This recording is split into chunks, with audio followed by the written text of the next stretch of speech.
Hello students, let's read the question. So the question is, what are the subunits of ATS ribosome? पूछा इनमें से कौन सा ATS ribosome के subunits हैं.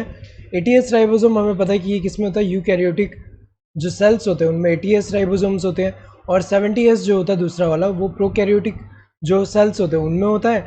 इसके अलावा जो क्लोरोप्लास्ट है उसके अंदर होता है, एंड माइटोकॉन्ड्रिया में भी होता है. और मैमिलियन अगर हम माइटोकॉन्ड्रिया की बात करें तो उसमें जो होता है वो 55S होता है. तो अगर देखा जाए यहाँ पे जो ATS है, ATS में एक लार्जर सब यूनिट होगा, एक स्मॉलर सब यूनिट होगा. लार्जर वाला कौन सा है, 60S, एंड स्मॉलर वाला कौन सा है, यहाँ 40S है. तो यहाँ पे 60S एंड 40S तो 100S होना चाहिए, लेकिन 80S क्यों है, क्योंकि S क्या रिप्रेजेंट कर रहा है, S जो है यूनिट है, स्वैडबर्ग यूनिट, और सेडिमेंटेशन रेट बताता है जब सेंट्रीफ्यूगेशन कर रहे हैं.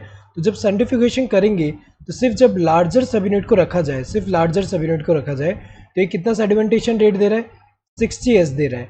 तो सेपरेटली जब 60S इसको सेपरेटली कर रहे हैं, दोनों सब यूनिट को सेपरेटली सेंट्रीफ्यूगेशन कर रहे हैं, तो लार्जर वाला 60S दे रहा है.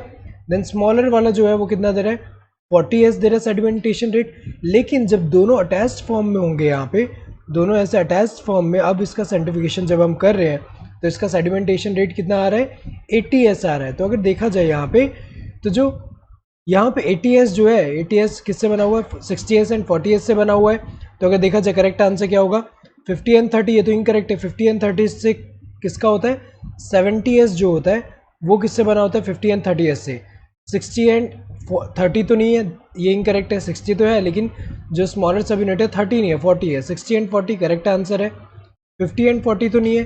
Correct answer would be this third one. Hope you understood the question. Thank you and all the best.